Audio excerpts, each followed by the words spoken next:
Okay, first question is what is the difference between CPM is cost per thousand impressions and target CPM is how much you are willing to pay for it, TCPM.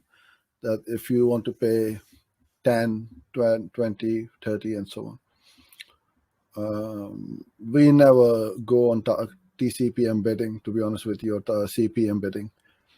We mostly go on max conversions, but all the time we go on max conversions and then we either set up a target CPA or target ROAS on it.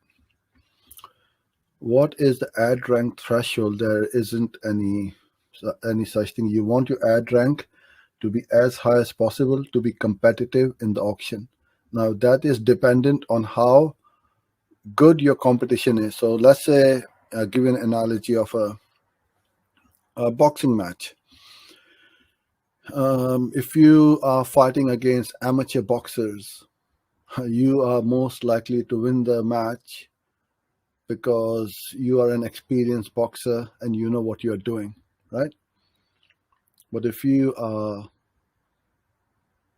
fighting against semi-professional boxers or professional boxers, your competition will be tough. So you will need to train hard as well, right, to beat them. So this is what I would say to you is if your competitors are amateurs or advertisers who haven't got a clue about Google Ads, then they will be setting these up the wrong way. It'll be very easy to beat them and you will only pay 1 cent more than the second best ad ranked advertiser. So that threshold is dependent on your competition and the other advertisers.